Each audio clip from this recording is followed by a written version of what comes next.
All right. So, with this document, everybody look in this. Do you see the boxes on page 258? Or the little telephone booths, the portable telephone booths? Yeah. Do you see that?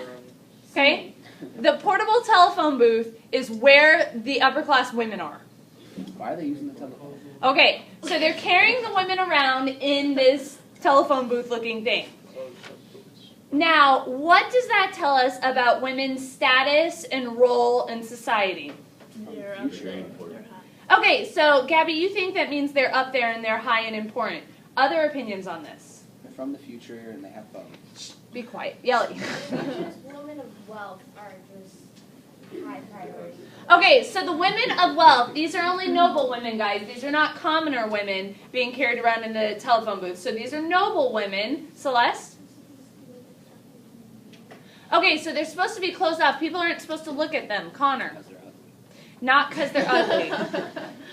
All right, so ladies, let's think about this. If you were in the middle of New York City, okay, and somebody was carrying you around in something that kept you enclosed in, and you weren't allowed to leave that, would you be happy or sad?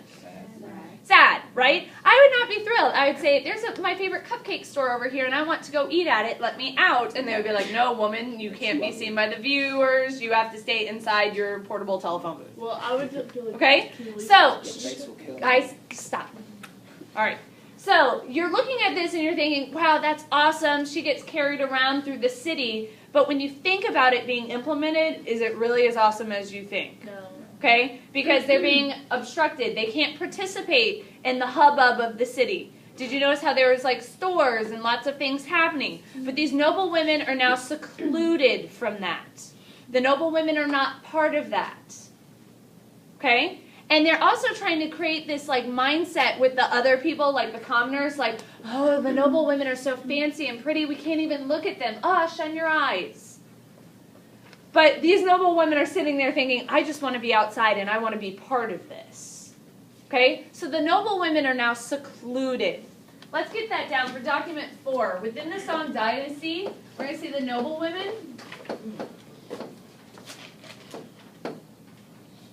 They're secluded.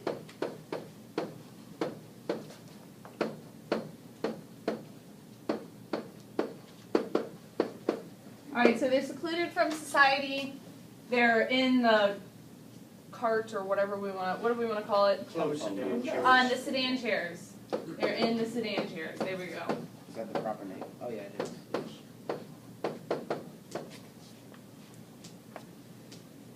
All right, so these women are kind of closed off. Are they contributing to the economy here? Are they participating in politics here? No. Are they owning property here? Okay, do you see the contrast now with this document to the other ones?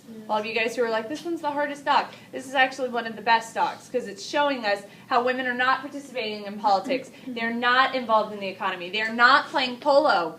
Noble women in Tang were riding around on horses in front of everybody. Noble women in Song are in a telephone booth and can't see anybody and can't do anything. See the differences? How long do they have to stay in there? Well, that's just while they're being carried around. So it's not like for life.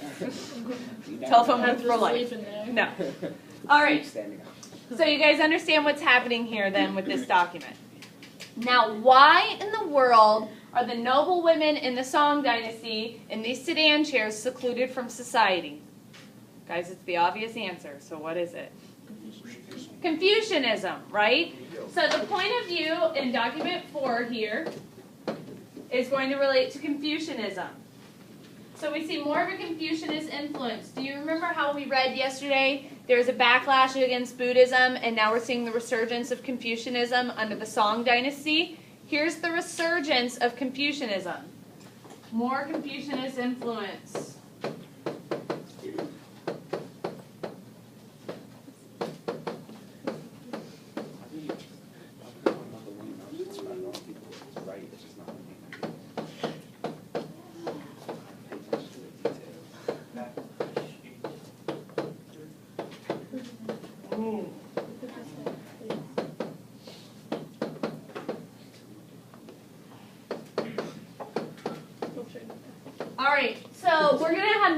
Confucianist influence in the Song dynasty. The backlash against Buddhism started up in the Tang dynasty, and it continues on into the Song dynasty. Okay, questions about Doc 4? Everybody's on the same page with that one? Yes, ma'am. All right, thank you. You just wanted to be on the video there, Gabby. All right, Doc 5. Best day ever, I made the video. All right, Doc 5. Just go by. Tell me what is happening in Doc 5. First off, who? What is the perspective? What dynasty are we hearing from in Doc 5? Doc 5. Oh, wait. Song. If you guys want to turn since you already have your books, I think it's the next page. Just flip the page to 260. It's the one where the woman's chained up. All right. So if you want to flip the pages on page 260, it's that picture up there. That's Doc 5. All right, so this is the Song dynasty. What is this document telling us? What is this document telling us about the roles and status of women? Yes, They sir. were like kind of used for entertainment and not really for any work. Okay, women are no longer being used for work. How do we know they are no longer being used for work? Electra? It says that they were more enslaved, more often, and then they found it. Okay, they're bound their feet. Do you guys know what foot binding is? Don't Okay. Yeah, they break their feet when they're younger, and they put boards on it so their toes are going to curl up and their feet become smaller.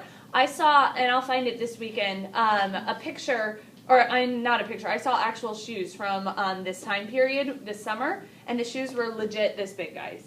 Okay? So, I don't know about you all, but my feet are freaking huge. They could not fit in this. So they would break the women's feet and have them with boards, and so their toes would curl up underneath, all right? It was.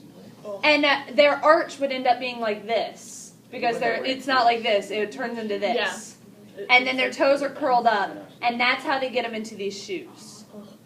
Can you walk around and be a contributing part of society if your feet are like this? Can you play polo? Can you participate in economics? Totally on a horse. All right, well, It still will hurt your feet. Like. yeah, I feel like the stirrups, it's just going to be a hot mess. Okay? Celeste. Was that side saddle, Okay. No, did they in the thing? They did? They said side saddle while playing polo? Pretty beast, I'm not going to lie. With the saddles on. Are they side saddle? Yeah. It's They like stay on. they have to like go like this. And For reals? All right, well, anyway, that's interesting. Nonetheless, the women in the Song dynasty with the bound feet are not going to be able to participate as our Tang women are. Okay? So, we need to get down about document 5 here. The women are going to have bound feet.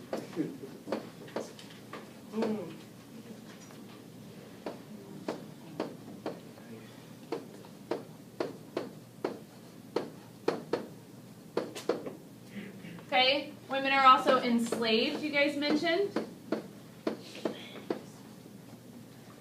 So this means they're not participating in economics and other social events and whatnot.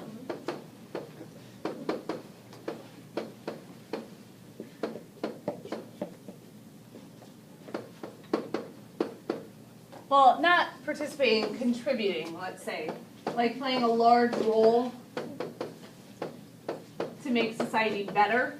They're not really contributing members of society. They're just kind of there as like an ornament, almost. Right? They're pretty, they're there, but it's not like, oh wow, look at this woman, she's really strong and powerful and she's going to influence our government.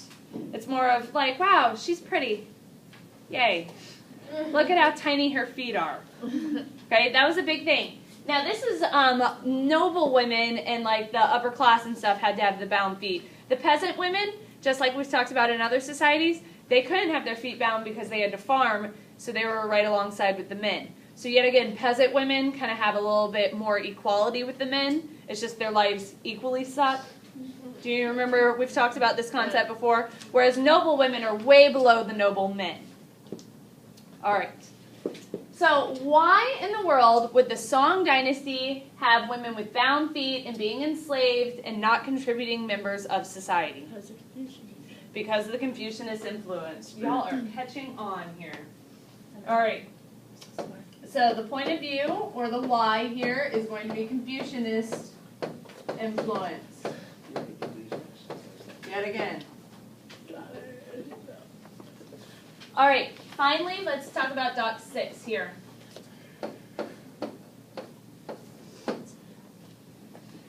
So this one, we actually know who's talking. Did you guys read the paragraph above the poem? Yeah. I think I told you to on the website, yes. All right. So we know who's talking here. In document 6, Li Jingzhao. Lu Jingzhao, Lu Bang. No Lu Bang. Bang Bang. All right. So let's put in parentheses to give us a friendly reminder. This is a woman. Under what dynasty? Lu Bang. Song. This is under the Song. Song. Okay? So this is a woman under the Song dynasty here. All right. What is this document telling us about women's roles and women's position in society? Connor. Like, most of the women weren't educated. Okay? So most women, not educated, right?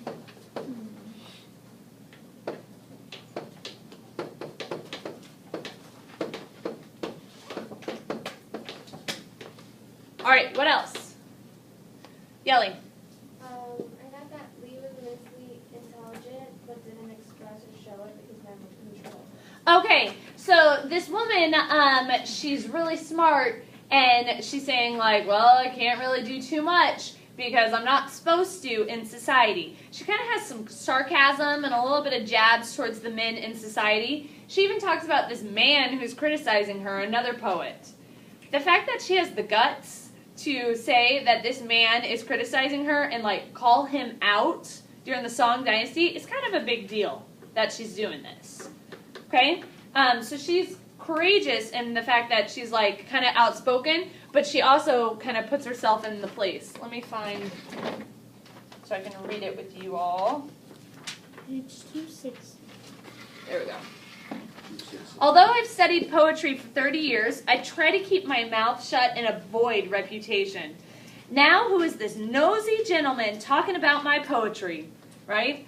Like Yang Qing-chai, who spoke of Hongzhu everywhere he went. So there's this man who's talking about her, and she's like, I'm trying not to get too much notice, guys. I'm trying to be the good little woman with the bound feet that's supposed to be pretty and do what you tell me. But you know what? People are already noticing how freaking awesome I am. And this man is not supposed to notice me and pay attention to me, but it's happening. Oops, my bad. I'm breaking Confucianism. Sorry. Do you see how she kind of has that little, like, bite to it? And it's not like she's like, oh, I'm so sorry, man. She's like, who is this man talking about me? I'm not supposed to be noticed, but oops, I am. Oh, well, I'm awesome. All right? So that's kind of what's going on there. She's very courageous. She's outspoken. She kind of recognizes the Confucianist ideals in society, but she kind of disregards them, right? So most women aren't educated. She acknowledges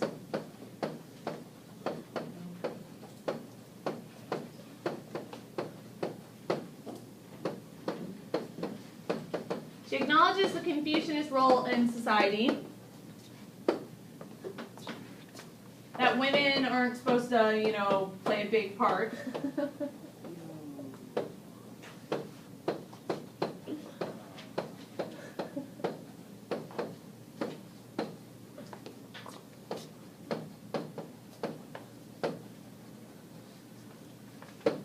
But she breaks that rule.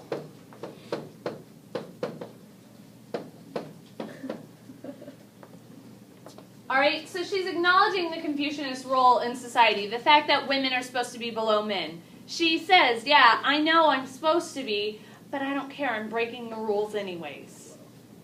Okay? Pause this.